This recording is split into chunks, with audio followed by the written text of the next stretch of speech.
All right, what is up, everybody? This is Alex once again with the EOT Newsflash. This is the third part of our Amonkhet limited set review. These are the black cards. If you haven't already, go back and check out the white cards and the blue cards, and eventually the green, the red, the gold, the artifacts, and the lands as well. Over on YouTube, I'm doing a full video set review of all of these. This is the third one I've done. I really like doing these for you guys just because it's fun to talk about Magic cards and give my blunt, honest opinion with lots and lots of terrible jokes interspersed in between each one of them.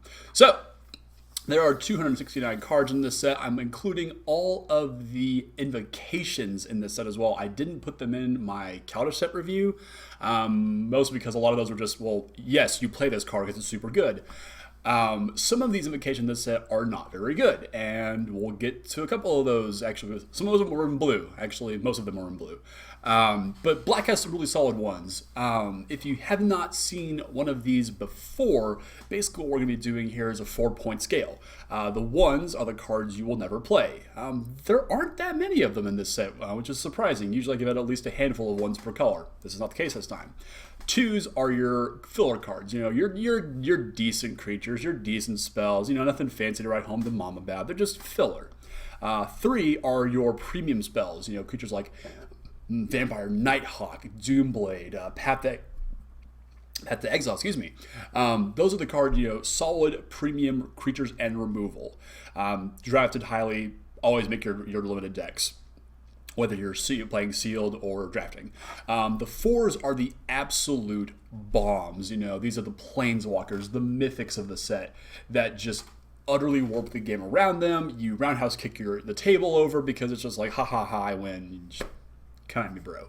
So that is our breakdown of the scale. We also have 2 other subcategories. We have the S for sideboard cards, which you would bring in, you know, if your opponent presents you with a particular kind of card that your deck was not originally designed to combat. So you might need to bring in, let's say, an artifact removal spell or a particular kind of creature removal spell. That's what those S cards are for, because they typically aren't, well, all that prevalent unless the format really calls for it. The Bs are also the build around me cards, where it really requires a deck archetype to be at its most useful. We'll get to a couple of those in black. There's actually a good number of them in black, so we'll get to those. And they're less impactful and limited just because you can't really build your deck around them. But if they're a card you take highly as like a first, second, or third pick in draft, you can really kind of steer your deck in the direction you want to play with this card specifically. So we'll get to those and explain why those are the way I think they are when it comes time. But let's go ahead and kick right off with the black cards. Our first one is Archfiend of Ifnir. What is an Ifnir? I'm assuming it's a place. I don't know. Maybe it's of a people, the Ifnir people. I don't know. We had the Okitas. I forget what those blue guys. The Hekkas, the Heknus, whatever they were called. Anyway, Archfiend of Ifnir is a 3/black 5/4 demon with flying that allows you to, whenever you cycle or discard another card, put a -1/-1 on each creature. I underline each creature your opponent controls. That is absurd. I mean, and it cycles for 2. That's pretty great, because there's actually the cycling in this set is super important, and both blue and black, I haven't dug deep enough into the set to really find the synergies and the other colors that matter with their cycling that can really put your deck over the top for cycling. And there's a lot of spells and creatures that make absolute just masterful use of the cycling effect, and this is one of them, to just constantly shoot your opponent's board. They're not a ton of big, beefy creatures in this set that we've looked at so far. So these -1/- effects are going to constantly continue building up. This is one of the only ways to really kill the gods in this set. You can only exile them, or you can minus them until they're dead. Their toughness goes to 0. The creature just dies and ceases to exist. So Archfiend of Ifnir gets a 4. Take this guy, put it in your black deck. This guy's awesome. Next, we have Baleful Emmet. It's a 2 and a black 4/3 crocodile demon. Just the absurdity of crocodile demon. Like, what happens to a crocodile for it to turn into a demon? What pact does it have to form in the swamp or where the heck it's from that it becomes a demon. Anyway, it has lifelink for some reason because, that's what demons do. They give you lifelink, whatever. When Baleful Emmet enters the battlefield, put a -1/-1 counter on target creature you control. Done. This crappy creature that's going to block with next turn anyway because it's a chump blocker. Done. Here's my 3-mana 4/3 lifelinker. Done. This thing is almost a 3. That downside is just a bit of a knock against it. This thing is a 2.5. This thing's awesome. Next, we have Blighted Bat. 2 and a black, 2/1 zombie bat, because there's not just any regular creatures on this plane, apparently. It flies, you can pay 1, and give it flying or haste until the end of turn. That's not bad. 3-mana 2/1 flyers, not terrible. 2.25, better than average filler, I think. Next we have Bone Picker. 3 and a black bird. 3/2, it costs 3 less to cast if a creature died this turn, so kind of like the Revolt triggering, but only for creatures that we saw in Aether Revolt, and it has flying and death touch. This thing's pretty nuts. Like, I put this thing at a solid 3. Like, a 4-mana 3/2 death toucher that flies is already good value. If you can trade in combat and drop this thing even earlier than that, this thing will take over the game very quickly, even if they have to chump block it eventually with one of their other flyers. I like this guy a lot. 3, very, very good card right here. Like, it feels Vampire Nighthawk-esque. I know it's not, but it's up there, I think.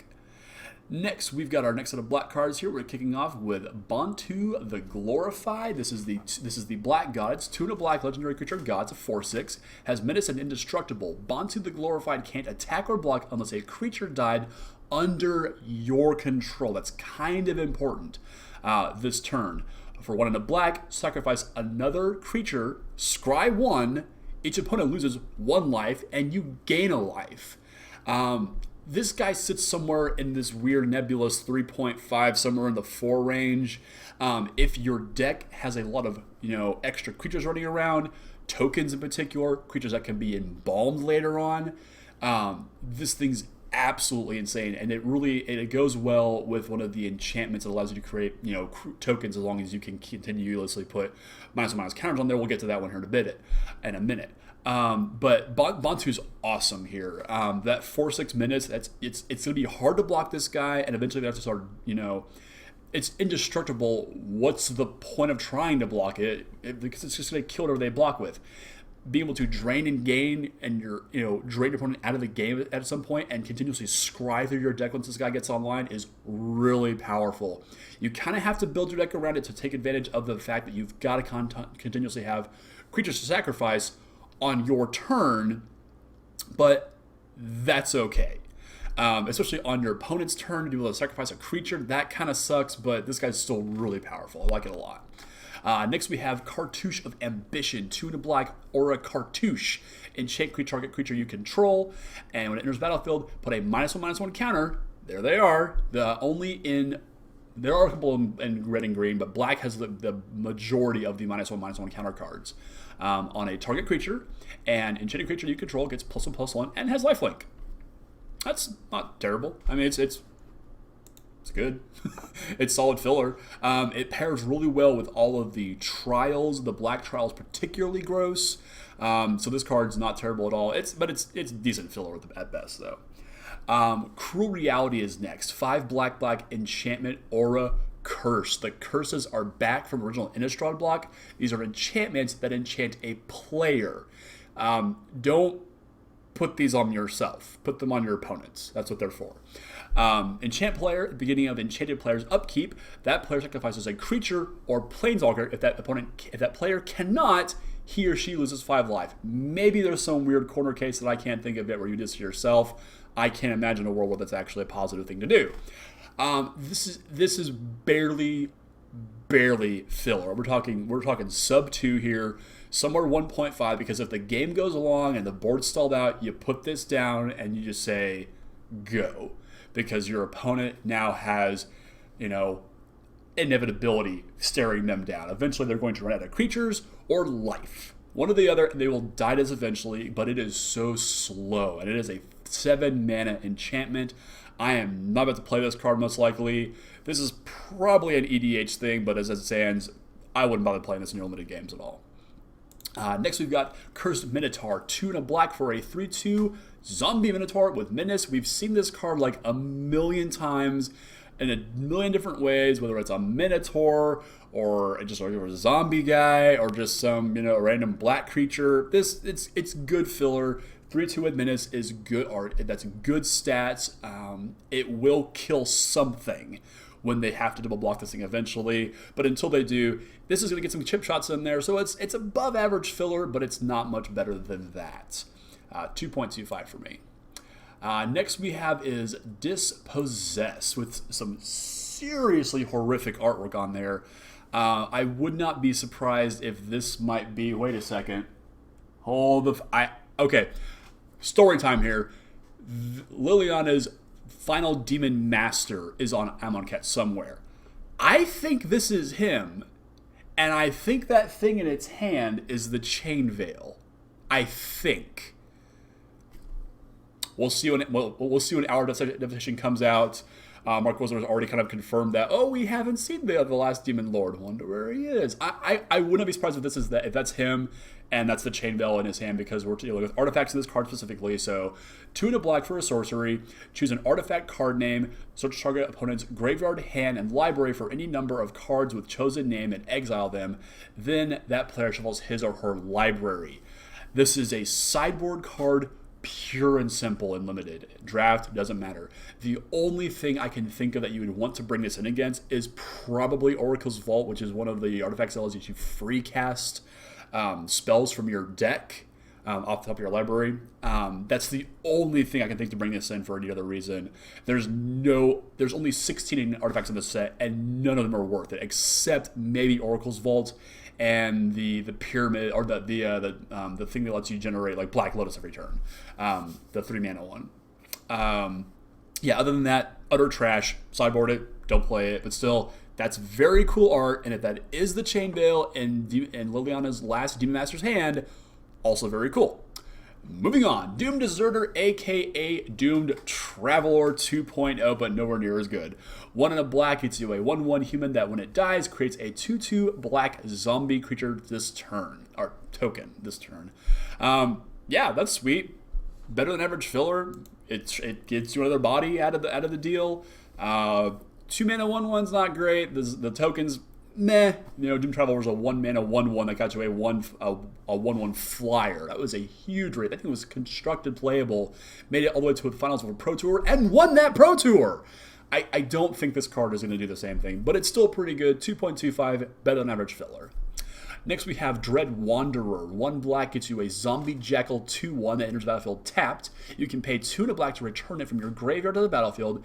Activate this ability only any time you could cast a sorcery, and if you have 1 or fewer cards in your hand. So put the hoop out in front of you to jump through to get this guy back. Oh, also light it on fire and put it over a shark tank. Like it is a big old mess of hoops to jump through to get this thing to come back. This is probably a constructed level card just because of the very low cost. Like you can't get any cheaper than that other than free, and we're not seeing any free creatures anytime soon other than Ornithopters and Mendknights. And shield spheres, but whatever. But more so unconstructed. But I do like this guy a little bit. It's got decent stats. It's almost a bear, and bears are always playable limited. It's a 1 mana bear. It might get in for a couple of chip shots worth of damage, and when the dust settles, it might be worth bringing this guy back to get the last couple points of damage in. I'm not expecting it to carry me too far in limited. Probably better in draft, however. Sealed, not so much. But as it is, better than average filler, 2.25. Next we have the Dune Beetle. 1 and a black gets you a 1/4 insect.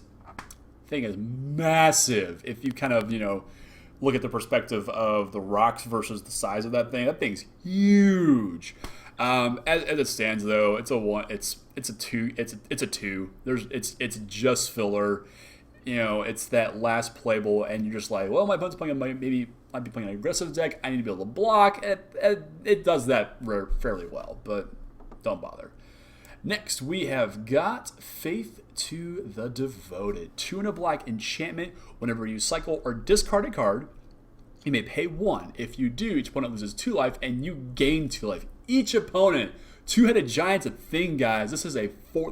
That fireball's for 4. that flame slashes your opponents every single time you discard or cycle. Holy cow. This is our first build around card for black. It's a 2.5 because of that, because once you get this thing going and you have a constant stream of discard outlets or cycle effects in your deck, especially if you get a lot of the cards that allow you to recur those cards that have cycling, that this thing gets pretty nuts, actually. So this is a decent way to actually maybe possibly just burn your opponent out of nowhere, but you've got to be able to build around it. That's why I'm giving it a 2.5, but when it goes off, this thing gets nuts. And I like that they're all, praising Bolas, so pretty cool. Next we have Festering Mummy, aka the return of Fume Spitter, but not quite. 1 black gets you a 1/1 zombie that when it dies, you put a 1/1 counter, or -1/-1 counter on target creature. That's not terrible. There's a decent amount of 1 toughness creatures in this set, decent amount of 1 power creatures in this set. That's gonna make combat for your opponent kind of awkward when they're not swinging with any power. It's pretty generic filler though, just a 2 in my book. Next we have Final Reward. This is a 4 and a black instant, exile target creature with those mummies hauling their buddy back into the tomb, funeral barges through the gate to the afterlife, earn a glorious death, high honor, blah blah blah. Yeah, this is perfect removal. This is a 3 for me. This is exactly what you want to have at common level removal. It's kind of expensive, but it solves a problem permanently. There is no way to get back cards from exile in this set. Yes, there are not. There are no ways to do it. So this is a 3 for me. Great common removal spell. I would take this highly over, in a pack that's kind of, again, it's a dud rare and some dud uncommons. I'm going to this thing and I'm taking it. This is a great removal spell in black at common. Next we have good old Gravedigger, 3 and a black for a 2/2 zombie. When it enters the battlefield, you may return target creature card from your graveyard to your hand. Aw yeah. 4 mana 2/2s with upside. Cool. Yeah. This is better than average filler, honestly. This is almost a 2.5. If one of your key creatures in your deck died, I'm gonna get it back. If you cycle the creature from your hand, if you before you embalm the creature, I'm gonna get it back, cast it, and then embalm it later. That's just getting extra value. This is virtual card advantage that you're getting over your opponent, making them have to waste another removal spell or waste another block or whatever it's gonna be to kill a key creature in your deck. That's how you win limited games, is by grinding your opponent out of card advantage. And that is what cards like this can really teach you about playing limited, when you can get ahead of your opponent by recurring resources. Having more resources than your opponent does makes you win the game. That's all I'm saying about that. 2.2525. It's I like Gravedigger. I'm going to play the Gravedigger a lot. Next we have the Grim Strider. This is a 3 and a black horror. My god, this thing is terrifying. Like that sort of, in the distance kind of action, and you can just barely see the outline of this thing. It's terrifying. It's a 6/6 horror that gets -1/-1 for each card in your hand. I gave this thing a 2.25. Maybe it's a 2.5, depending on if you're drafting and you can really empty your hand out very quickly with discard and cycling out effects. This thing could get pretty big. But as it stands, if you're looking at like a 4 mana 4/4, it's not great. Yeah, it's good filler if it's in the right deck. As it stands, it's a 2.25 for me. Good, but not really all that great either. Next we have Horror of the Broken Lands. Ugh. 4 and a black 4/4. Whenever you cycle or discard a card, Horror of the Broken Lands gets +2/+1 until the end of turn. And it also has cycling for a black. This is another one of those cards that your opponents really have to kind of respect. It's a big enough body that they have to think about blocking it with something big to possibly trade. But if you have an onboard cycler, that allows you to discard cards, or if you have any cards in your hand and they're thinking, I don't know, and then they don't block and you just get them, or they do block and you get them. Like that's a really good feeling. So cards like this, again, teach your opponents to respect, what they don't know, and also will teach you to value the resources in your hand as more than just, well, this is a creature I can play, but it's not going to do much to the board. But I can take advantage of it through cycling or discard effects. These cards like this make you think about the game in a more, complex way other than just play creature, turn sideways, bash face. That's, when you start thinking about games in more complex manners, it really opens up a lot of possibilities. And I think Amonkhet's really showing us, the value of a card.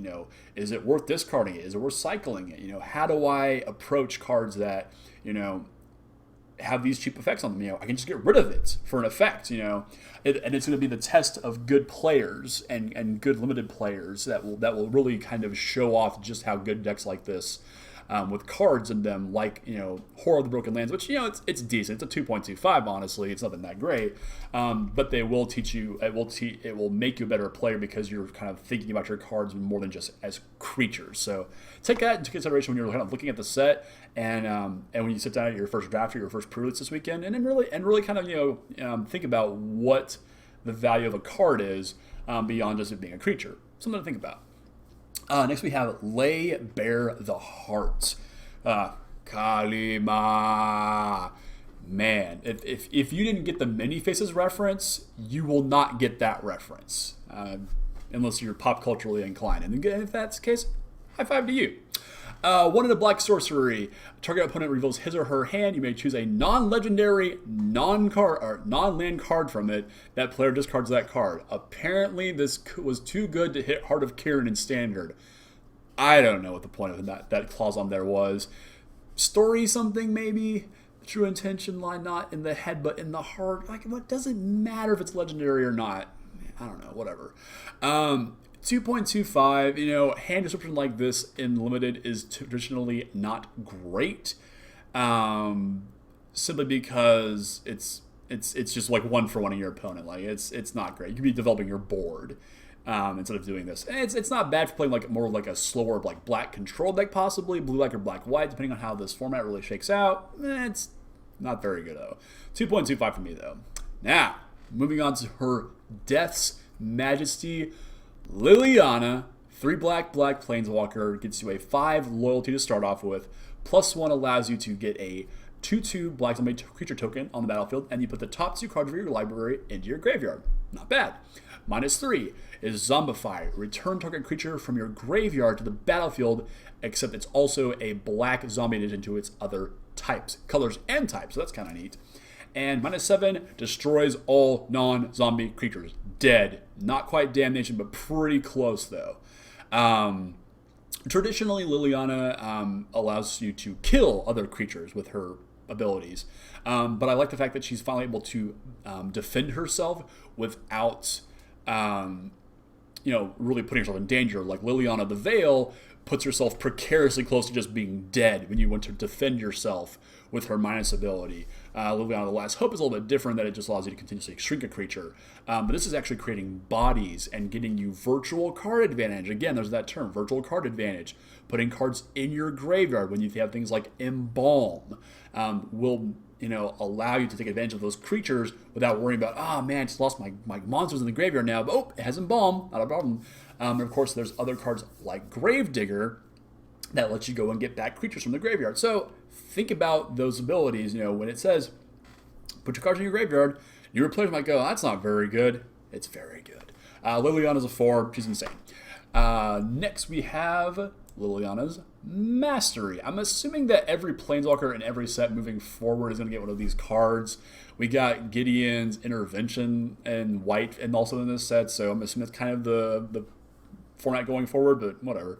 3 black is an enchantment, gives all zombies you control +1/+1, and when it enters the battlefield, you create 2/2 black zombie creature tokens. So that's 5 mana for 6 power of zombies, and boosting every other zombie, which there are a bunch of in this set, not only just from the black cards, but also all the Embalm cards. That's going to make a bit of a difference. So I like this card. This is a solid 3 for me. 5 mana for 6/6 power across 2 bodies. That's a really good rate, and any bonus you get off of that is just nuts. And it leads really nicely into Lord of the Accursed, 2 and a black 2/3. It's a zombie that gives other zombies you control +1/+1, and you can tap it and 1 and a black and give all zombies to gain menace. What? Oh, the board stalled out. Nope, dead. This card's nuts. Like, this is a rare level uncommon. I will first pick this over some rares and just go all ham on zombies in my drafts. This is a 3 for me. Like, this card is absolutely nuts. It just needs to sit back and just, accrue more zombies on the board and then just swing and just, that's it. It's game over. Next we have is Miasmic Mummy. It's a 1-black zombie jackal, 2/2. When it enters the battlefield, each player discards a card. Again, pseudo virtual card advantage, because if you can take advantage of it with cards that have Embalm or effects on the board that say whenever you discard a card, X happens, whether it's a power and toughness boost or a different kind of effect triggers, cards like this become really good. As it sits though, it's better than average filler. It's a 2.25. Moving on. Here we go. Nest of Scarabs. Just, ugh. If you saw the 1999 Brendan Fraser movie, The Mummy, that movie scarred me for weeks after seeing it because of the scenes where the little scarab creatures like get up underneath the skin of the characters. Like, disgusting. 2 and a black, it's an enchantment that whenever you put 1 or more -1/-1 counters on a creature, create that many 1/1 black insect creature tokens. Just, ugh. God, it's so gross to think about. If you can get this thing going and you have the deck to support it, to constantly put -1/-1 counters on there, and there's a couple of cards in here at common that do this in multiple, this card gets really good because it just gives you a lot of blockers. And let's maybe say that you've got also Bantu in your deck. That's cannon fodder right there for that ability. So I like this card a lot. In the right deck, and I should preface this by saying that this rating especially, I like to give cards, a rating that fits them in the best case scenario. And this is one of those cards specifically. So this is a 2.5 for me just because of how powerful this card is. Because you're getting, a recursive effect, more bodies just for, trying to kill your opponent's creatures. So 2.5, somewhere in that range for me. I really like this card a lot. Next we have Painful Lesson. This is a 2 and a black sorcery. Let's target player, draw 2 cards and lose 2 life. Target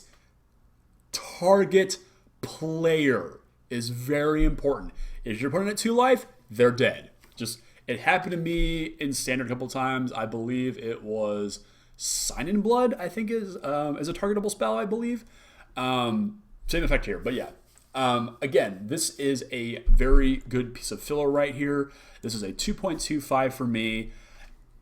Newer players might, balk at this and go, I'm losing life to draw a card. That's not very good. But older players know that it is not over until you are at 0. If I'm at 1, I am not dead. I don't care what life total you're at. I am not dead. I have come back from the brink of defeat at 1 life in many limited games just because I was able to stabilize and out-advantage my opponents. So keep that in mind when you see cards like this. 2 life to draw 2 cards, that's tempo. That's card advantage. That's a resource that you just gave up to get more cards out of your deck. I will play this almost in every limited deck that I build. Specifically in sealed, less so in drafts, just because there can be far more aggressive decks and you might not have time to actually get this going. But in limited, sealed specifically, drawing 2 cards for 2 life is a great rate. Pretty solid filler right here. Borderlines on the 2.5, but as it says, I'm going to give it a 2.25 here. Next one we have is Pitiless. Wait, Pitiless or Pitiless? Pitiless. Pitiless Vizier, 3 and a black, 4/2 Minotaur Cleric. Whenever you cycle or discard a card, it gains indestructible until the end of turn. That's kind of neat. Again, this is one of those things where your opponent has to respect the fact, well, if I block this 4/2, I might trade with it with my tiny guy, but they might cycle. They might discard to an effect, and then I'm in trouble. So a guy, I like guys like this. It's the body is just, it's not great. Because eventually you are going to run out of cards to continuously cycle. But if you have a good string of cyclers, this becomes better than average filler. 2.25 for me. Not a bad card at all. But that 4/2 body, like 4 power, that's not bad. That's going to punch through some damage or at least trade up in some cases. Hopefully not trade down. Next one we have is Plague Belcher. This card is disgusting. Just like the connotation of what a play of this bleh effect that it has. This is a 2 and a black zombie beast 5/4 with menace.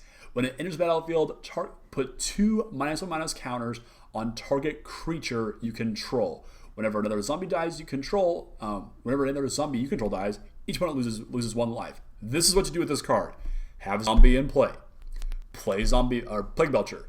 Kill that zombie, make them lose a life, and you got a 5/4 for 3 mana. This card is nuts. This is going to see constructed play, I'm pretty sure. I don't want to call it and have it jinx me. But I think this card is really, really powerful. This gets a solid 3 for me. Kind of the issue is that if it's just having to give up your own creatures in some cases. But hey, if you have like the red threaten effect and then play something post combat and give it back to me as a weaker creature than it was, that's not bad rate either. So this card's nuts. And it has minutes too. Wow. This is a solid 3 for me. Next we have Ruthless Sniper. For a 1 black, you get a human archer. That's a 1/2. Whenever you cycle or discard a card, you may pay 1, and if you do, put a -1/-1 counter on target creature. That's really good too. This is another one of those just cards that goes absolutely nuts and debilitates your opponent and goes really great with Nest of Scarabs again to just run your opponent's creatures into the ground. It's a shame we don't have a proliferate effect in this set because back in Scars of Mirrodin, where Infect and all different kinds of charge counters are very prevalent, proliferate was a huge mechanic that if you could just get 1 counter of a type on your opponent or a permanent they controlled and you were able to proliferate, it hit all of them, which was absolutely insane. So Ruthless Sniper, I give this guy a 2.5 just because of the deck that he can go into, can really start letting you churn out a lot of value for your side. Your opponent's board is just going to shrivel away and die. Next, we have got Scarab Feast. 1 black instant, exile up to 3 target cards from a single graveyard, cycling for a black. So this is how you turn off all those pesky and bomb creatures. This is how you stop your opponent from buying back creatures with Gravedigger. Yeah, pretty solid. 2.25. I can see you main decking this simply because there are enough creatures with cycling and embalm that make this actually kind of relevant, and just being able to cycle when your opponent's just like, well, I've got nothing to do, and no cycle, no embalm creatures or anything like that they're working with. You just cycle for a card. So 2.25, better than average filler. The card draw actually saves this one from being just trash, and sideboard only for that. Next we have Shadow of the Grave. 1 and a black instant. Return to your hand all cards in your graveyard that you cycled or discarded this turn. This one is tricky because not only... I'm wondering where the threshold is. If you cast this and get 1 card back, it's not a good return. If you cast it for 2, decent, 3 and up, then you're getting a really solid return. And you have a deck that just has a ton of cyclers and a lot of discard effects. So this is one of those build around me cards, and you have to hit a threshold of cards you can get back before it actually becomes worth it. There is a, albeit like, let's see, 8 card combo. I mean, it's 8 because you have to have the cards to discard. That lets you kill somebody on turn 3, I think, in standard with this card. It combines this with Noose Constrictor, and I think it's the... I forget what it is off the top of my head. Anyway, but it allows you to pitch your entire hand, pump up your whole team, cast this, do it again, and kill them. It's pretty cool. As it is, though, this is a sideboard card. This is a build around me card. I would even first pick this in a draft to try and play around with it. But cards like this have to be looked at because they do an effect that is so unique to break sort of cycling is already card advantage, but this to be able to rebuy that effect is pretty powerful. But again, it's just a build around me card, really. Next we have Soul Stinger. This card confuses me. 3 to black, 4/5 for a Scorpion Demon. Again, we've had Crocodile Demons and Scorpion Demons. What is next? When it enters the battlefield, put 2 -1/-1 counters on target creature you control. When it dies, you may put a -1/-1 counter on target creature for each -1/-1 counter on Soul Stinger. I feel like I'm missing something here, and I'm not quite sure why this is designed the way that it is. Maybe it has something to do with Scorpion, that stinging thing. I honestly don't know. I can't imagine that this is going to have too many counters on it all that often, unless I'm just missing something somewhere. I really don't understand why this card exists the way it does. It's weird templating. It's weird design space. It's a zombie demon that makes no sense. Scorpion demon. So this is a 2 for me. It's just filler at this point. It's big, but it's just filler. Next we have Splendid Agony. 2 and a black for an instant that lets you distribute 2 -1/-1 counters among 1 or 2 target creatures. So that's not wasting one. If you need to shrink down, a 1/1, you can split this thing up and spread the love, as it were. And so this really plays into blacksmith of these -1/-1 counters being really powerful. I like this card a lot. I give this a 2.5 just because it's not completely removal, but it is really something to just shrink down your opponent's creature and possibly get some value for one of the other cards that allows you to take advantage of placing -1/-1 counters on your opponent's creature. So 2.5 for me. I like this card a lot. Next, we've got Stir the Sands. 4 black sorcery that allows you to create 3 2/2 black zombie creature tokens, and you can cycle it for 3 and a black. When you cycle it, you get a 2. You get 1 2/2. 6 mana, 6 power, 3 bodies. There's a little card called, it's not Lingering Souls, it's Spectral Procession. 6 mana or 3 mana, depending on how you cast it, it's hybrid mana, to get 3 1 mana, 3 1/1 flyers. That card's really good. I think this card is also very good. I would take this in conjunction with the, what's it called? Lord of the Accursed. There we go. And just have a bunch of zombies in play. If you get into a kind of a bind, cycle it, get your card of it, get your zombie. That's perfectly fine too. 4 mana for a 2/2 and a card. That's pretty good, I think, in my opinion. 2.5 for me. This is a really good uncommon, I think. Next, we have Supernatural Stamina. 1 black for an instant that gives a creature until the end of turn. It gets +2/0 and gains whenever this creature dies. When this creature dies, return it to the battlefield tapped under its owner's control. This is one of these super powerful commons, in my opinion. I could be completely wrong on this, but this is a really powerful effect. You swing in with your guy. They're like, okay, I'll block it. You're like, cool. Pump my guy, kill your guy. I'm getting it back now? That's absolutely insane. I like this card a whole lot. I don't know if it's as good as I actually think it is. I really hope that it is, and I think that it, once you get blown out the first time by this card, you'll go, whoa, I gotta be ready for this card next time. So something to think about. I give this a 2.5 because I think it's a really powerful common. Combat trick nevertheless, but still really powerful common. Next we have Trespasser's Curse, another one of our curses here. 1 in a black enchantment or a curse, enchants a player, not yourself, them, your opponent.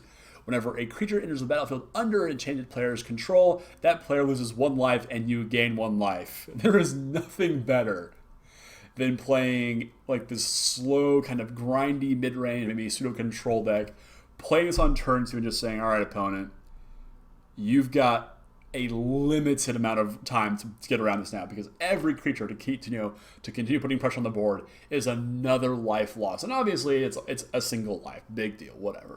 But if you've built your deck right, if you've drafted your deck right, you're going to be able to slow the game down to a pace where they're not getting through for damage, and it's just every single creature is like, man, I got to be able to put on their body and play to maybe push them damage through, but I'm losing life at the same time as my opponent's chip-shotting me.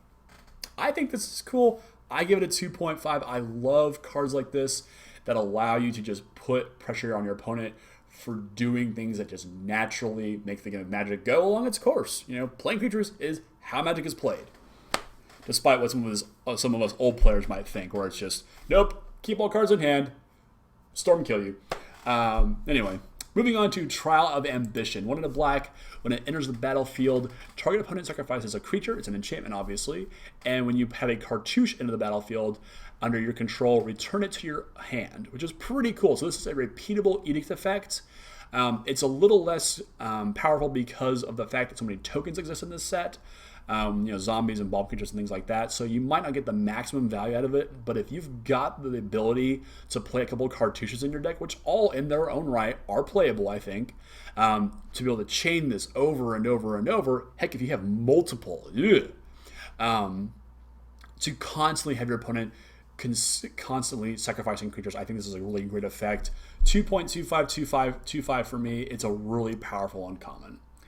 Next one we have is Unburden. 1 black sorcery. Target player discards 2 cards and you cycle it for 2.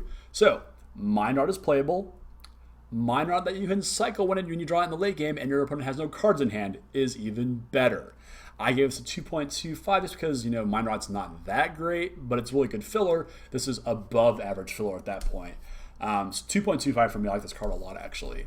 Next, we have Wander in Death. 2 and a black for a sorcery. Return up to 2 target creature cards from your graveyard to your hand. And it cycles. So, again, dual utility. Oh dear, I've drawn this late in the game. I have, many creatures in my graveyard. I'll get some back.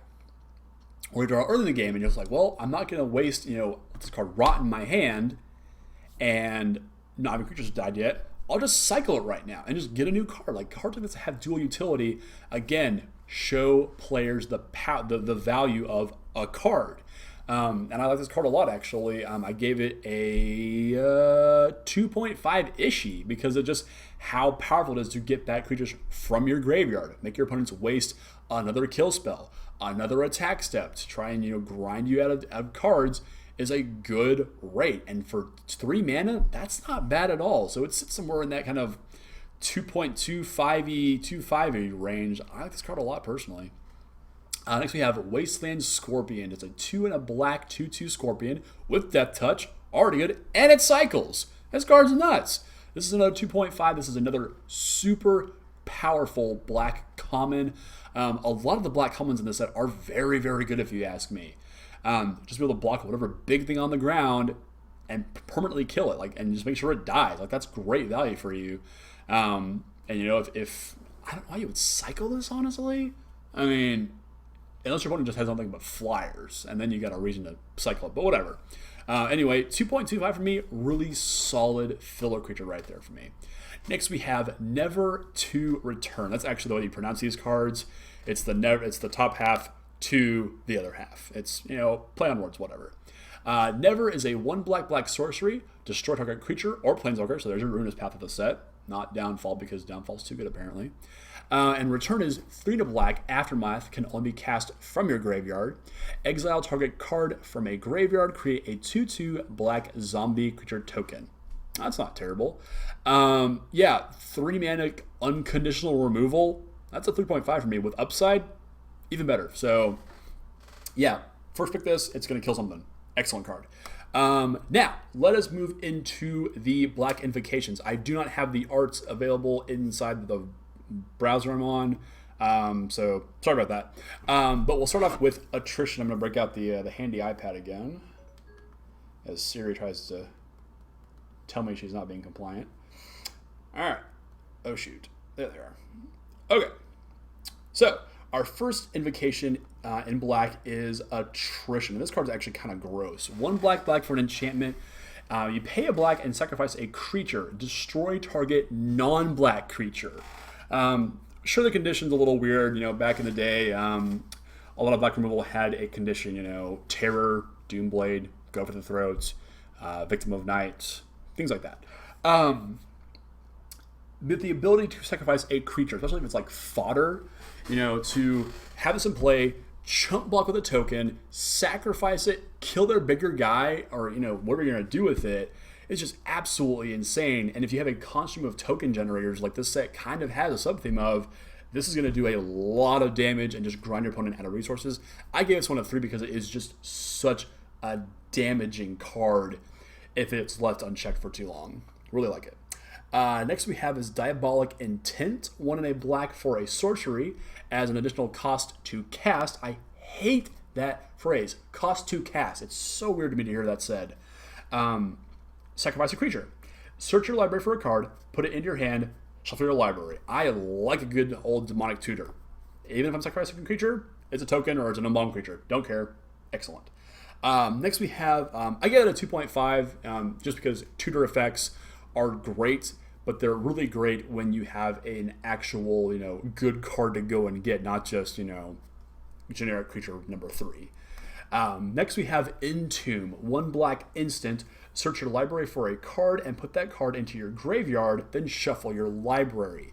This is another 2.5 for me, just because if you've got a really good creature in your deck that you could possibly, cast Wander to Death on, or it's an embalmed creature, or Gravedigger it back, that's really powerful. So it's a 2.5 for me. You've got to have, the deck to build around it. You just can't jam it in there just because you want to. Next we have Mind Twist. X and a black sorcery. Target player discards X cards at random. This card is actually banned in Legacy for reasons I can't understand. Whatever. If the game is kind of going long and you can generate some mana on your turn, and your opponent has like 4 cards in hand, just like X equals 4. Just strip their hand apart. The GPT I played in for Modern Masters 2017, I was watching a game where one of the players was down quite a bit. The boards were completely empty, but he drew his card first turn. He had the only card in his hand, and he drew it, and it was Mind Shatter. The XX black target player discards X cards. His opponent, despite having the advantage in life total and cards in hand, didn't have the mana available to cast a lot of the cards in his hand. He had big something like Sky Swallower, big heavy mana intensive creatures, but just couldn't cast them because he didn't have the mana for it. And of course, as soon as he got to mana 7 or whatever, it's just Sky Swallower time and the game's over. But his opponent, drew the Mind Shatterer, and just like, your whole hand. I'm like, wow, that's absurd. So yeah, Mind Twist is really good. Small side there. It's a 3.5 though. If you can get your opponent's entire hand, the game's over. Next one we get, and it pairs really well with the next one actually, but God forbid you open 2 in your same pool. Dark Ritual. It's a single black mana for an instant that gets you 3 black mana in your mana pool. I don't really know what benefit you're getting out of mana flaring on turn 1 for a turn with black mana. Cast, Unburden or Wasteland Scorpion or something. I don't know. I gave it a 2. Every once in a while you'll get in a position where like that boost of mana actually accounts for something. But I can't see wanting to waste a card slot when it's just, a temporary, boost. I'd rather have another creature, but it's still really good. It's worth a pretty good amount of money. All the indications are actually, but I wouldn't be too excited to play this in my limited decks unless I'm, hyper aggressive black and I can just go, Swamp, Ritual, 3 black 1-drops, which there are a couple in this set actually. But yeah, other than that, it's just a 2 for me. So yeah, that is all of the black cards for the set. Again, if you haven't already checked out the blue and the white ones, those are already up. We'll be finishing up the full set. The red card should go live tonight as well. And then we'll finish up tomorrow with the green, the gold, the land, and the artifact cards as well. So you have plenty of time to review this before your pre-release that starts on Friday, or your Two-Headed Giant on Saturday, or whatever it is, to just get a leg on the competition, which is what this whole, shindig is for, is to get you guys prepared to, rise among the worthy, as it were, in this set. So definitely go and check those out.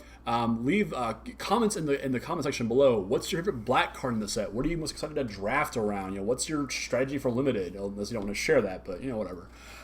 Check us out every week over on the EOT Newsflash, over on MTGcast. A lot of other great podcasts are on there as well. Check us out on Facebook, EOT Newsflash, at Twitter, at EOT Newsflash, Gmail, eotnewsflash@gmail.com to send your love, hate, and respect.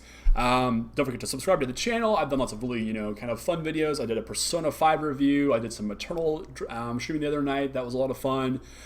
Just a lot of goofy things that I'm doing when I'm not, doing magic things for the channel. But yeah, thanks for watching, guys. Check out the rest of the set review very, very soon. And yeah, go on a pre-release.